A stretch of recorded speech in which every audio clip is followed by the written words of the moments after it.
Thanks for tuning in. Today we're going to be reviewing the Topeak PowerLite BT Combo Smart Bike Light Set. One of the most annoying aspects of bike lights is the fact that you have to turn on each of them separately, and the fact that they have separate battery status indicators. That means it's easy to forget to turn on a taillight or have a taillight run out of battery mid-ride and not even realize it. Topeak's new PowerLite BT Combo that we have here solves that problem by creating a Bluetooth connection between their WhiteLite 800BT headlight and their RedLite 80BT taillight, which gives you one button operation between the two lights. You can see packaging wise, really simple. You have the nice yellow and black color scheme that we see with a lot of Topeak products. Nice illustration on the front with the headlight and taillight, and some of the specs printed here.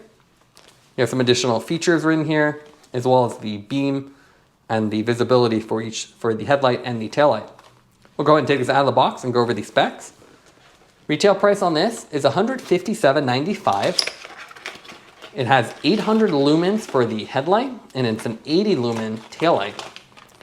Even though this is not StVZO certified, you do have a nice sharp beam cutoff, which means this is an anti-glare headlight and great for commuting with. You have a nice flash options with the headlight and multiple modes including low, high, medium, and pulse. You have up to 40-hour runtime with the taillight and up to 20 hours for the headlight. You have Bluetooth connectivity between the two, which lets you actually use the buttons on the headlight to control both items.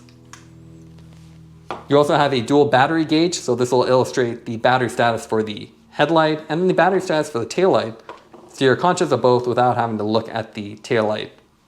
In terms of what this comes with, it's quite a few things because it's actually two lights, so you get double the instruction manuals, one for each, and then some of the combination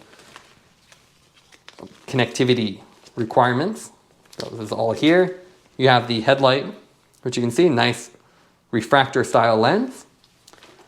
The taillight, which is very reminiscent of their Aero taillights. Then you get quite a few mounts here.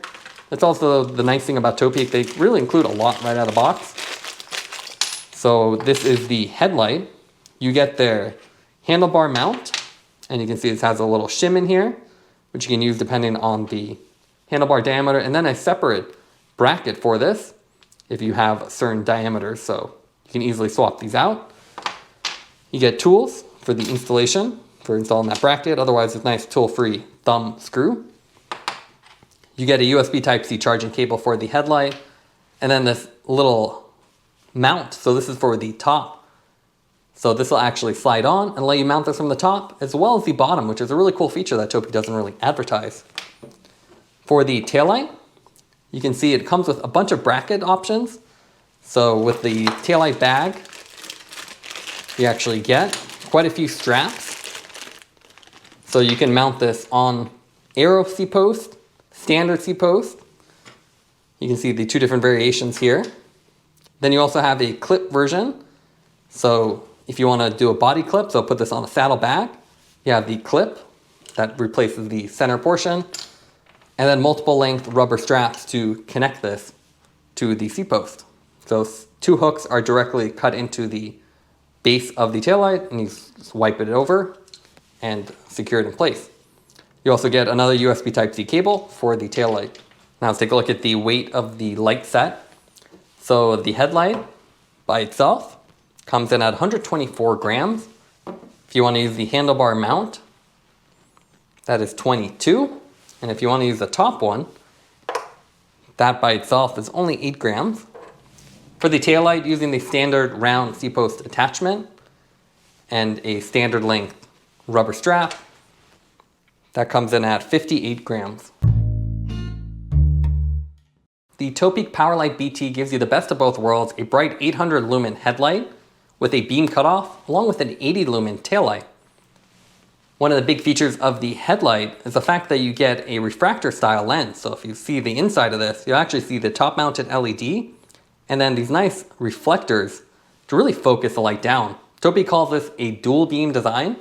It's not StVZO certified, but you do get a beam cutoff.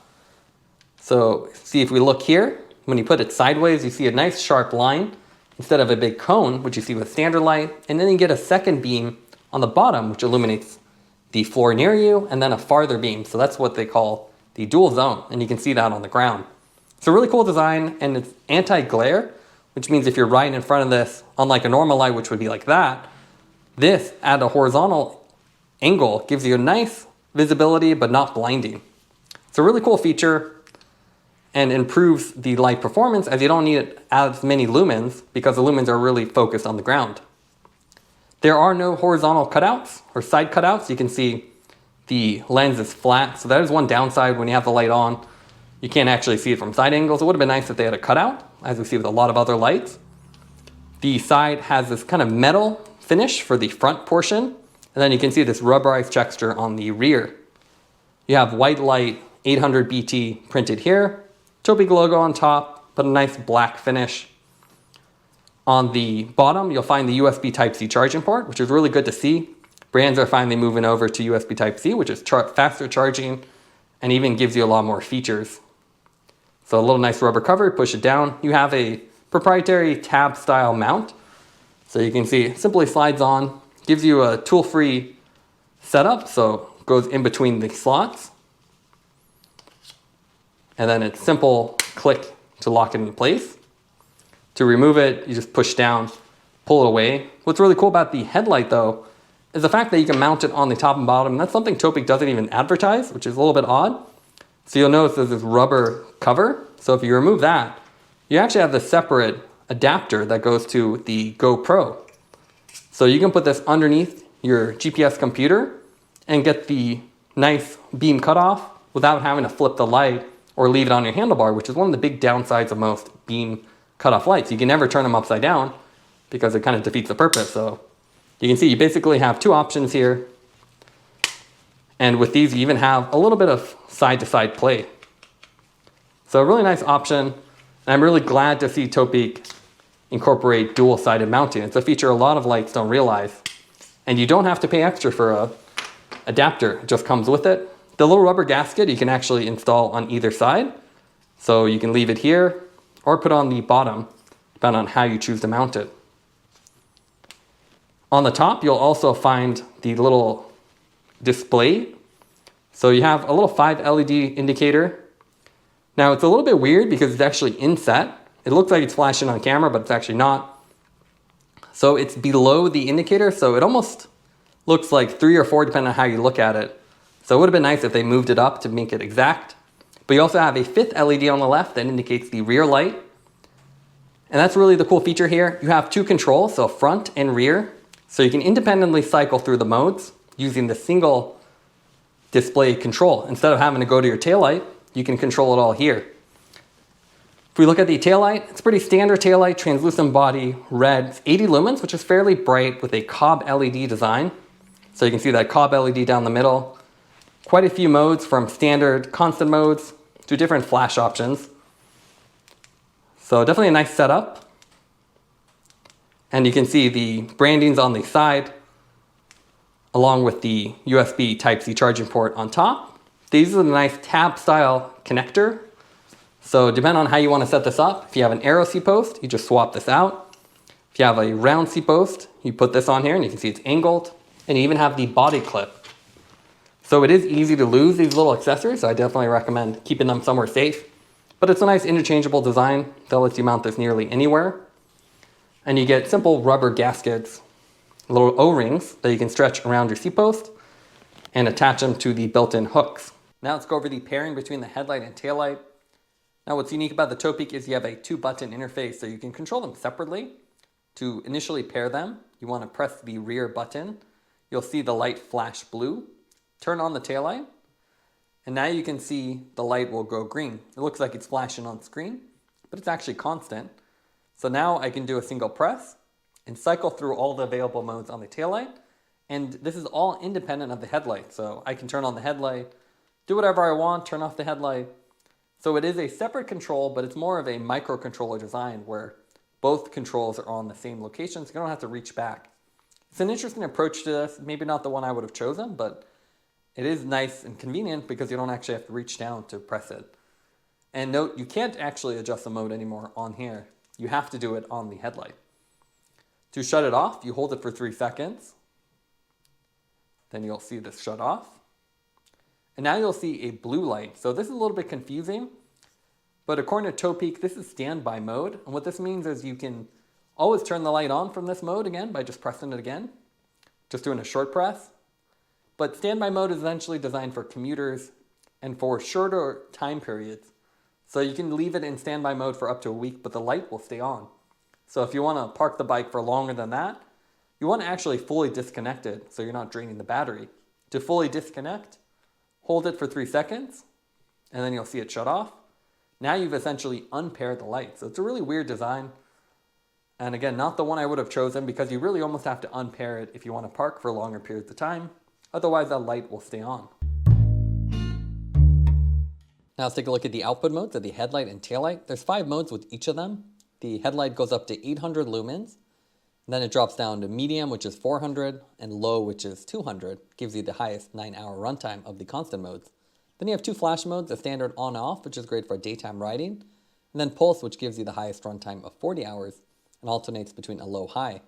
The taillight similarly has the same modes. You have high with 80 lumens, a medium with 40, low with 20, and up to 7.5-hour runtime. And then 2 flash modes, an on-off flash, which is good for 20 hours. And then pulse, which alternates between a low and high mode and gives you higher runtime of 40 hours. Now what's really cool about this headlight and taillight combination is that you get the Bluetooth connectivity. So you can see here, if you park the bike, you can hold each button for about 3 seconds. That'll turn off the taillight. And then do it again for the headlight to shut that off. And then you can simply turn everything off from the headlight itself. Now if you leave it in standby mode and come back, you can simply press each button and you have the headlight and taillight back on, and you can also alternate between the taillight modes, as you can see here, directly from the headlight. So it's kind of a cool feature. Obviously, we're not happy with the Bluetooth connectivity, as you do have to leave it in standby mode or repair it. But when it is in standby mode, it works really well and makes it a little bit easier to get back on the road. The headlight also has an StVZO style beam cutoff, and as you can see here, you end up with this dual beam design. So not only are you not blinding other people on the road, but you get this kind of interesting trapezoidal style beam, which really illuminates underneath your wheel. Then gives you a nice farther beam to illuminate the road ahead of you. It's not terribly wide. I described it about as a lane width in the higher modes, where high and medium are more useful, and then low is pretty dim. And that's better for maybe daytime riding or visibility conditions where you just want to be seen. But overall, a nice beam style, and again, you're not blinding other people because the beam is really well designed and has a cutoff. So it's a nice feature. And the headlight itself is a pretty decent headlight. Now let's compare the Topeak with some other lights on the market. One of the most direct comparisons is the Trek Commuter Pro RT. You can see very similar form factor. They both have the refractor style lens. So you have a top mounted LED and then little scalloped reflectors that really focus the light. You can see the beams also have a similar beam cutoff. And if you put them sideways, you can see the top has a nice sharp edge, so you're not blinding people. The beam shapes are a little bit different, but they both have that dual beam style, which focuses the light on the ground in front of you. They both control a taillight, so you can see with this, it'll actually connect to the Bontrager flare light, while the Topeak connects to their own rear taillight. With this one, I like the Trek a little bit better because the battery display is much simpler. You actually have 5 LEDs with 6 level indicator. So 5 LEDs for the headlight and then 5 LEDs for the taillight versus the Topeak, which has 5 LEDs total, 4 for the headlight, then 1 for the taillight. So it's less obvious to read. And with that recessed design, it's really misleading. So if you turn it to the side, it's hard to see some of those, while this one is a lot more clear. The Trek is obviously quite a bit more expensive. It can go up to $200 with the taillight, so costs more, but you get nicer features like the side cutout. And then the connectivity with the taillight is better. So if I turn this off, it is a true 1-button design. Well, the Topeak is 2 buttons, so I can turn off the taillight and then I can turn off the headlight separately from each other rather than having a single control. So I actually prefer the Trek in terms of the usability, and there is no standby mode with the Trek. It's a full turn off.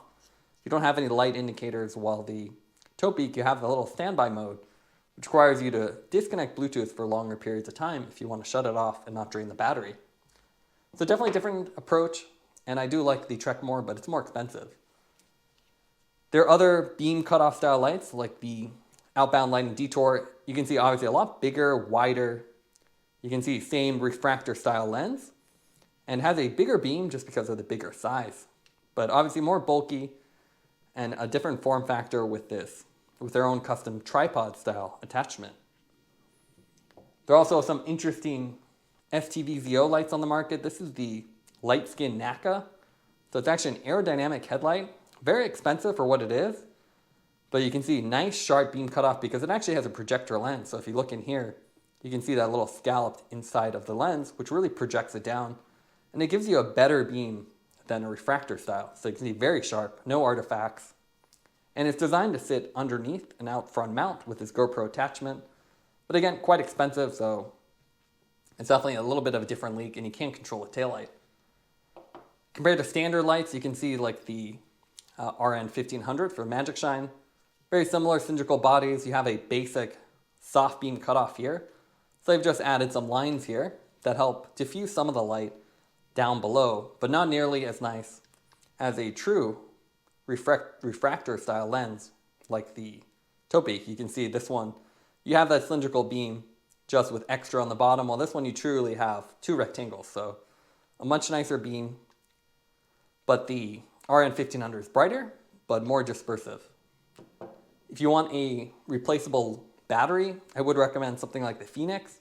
You don't get the beam cutoff or the connectivity, but I always do like to show this because you get an actual replaceable battery, which makes it more feature-proof. So if you're doing a longer ride, you can carry a battery. And if the battery ever dies on you in a couple years, it's an easy replacement, while these are kind of throwaway. It's really hard to service this style light. Now let's go over the pros and cons for the PowerLite Combo. What we like about it is that you have a sharp beam cutoff. It's great to see with more headlights, and that means you're not blinding oncoming traffic. You also have that clever dual-sided headlight mounting, which means you can put this underneath an out front mount or on your handlebar, which is a really nice detail. You also have a combined battery status on the headlight, so you can see the battery status of the taillight and headlight in one place. Some of the negatives for this combo is the fact that the headlight does lack side cutouts, which would improve side visibility. With these, the headlight lens is directly flush and there's no side cutouts or orange side lights. You also have to repair the headlight and taillight if you plan to not use your bike for extended times. It has this weird standby mode, which is only good for about a week, which is kind of an unusual decision. Also, the battery status indicator has poor viewing angles. The LEDs are slightly inset underneath the lens, so if you look at it at some angles, it's hard to determine whether you're seeing 4 or 5 LEDs as the position can kind of move. Taking everything into account, we give the PowerLite BT Combo a 7.8 out of 10. These are nice connective lights with a beam cutoff, but it simply misses the mark. We'd really like to see some of the connectivity and the interface retooled slightly. Thanks for watching this review. Don't forget to like and subscribe. You can see more content from us on our website at thesweetcyclist.com, as well as follow us on Instagram at thesweetcyclist. This is The Sweet Cyclist reminding you to enjoy the ride.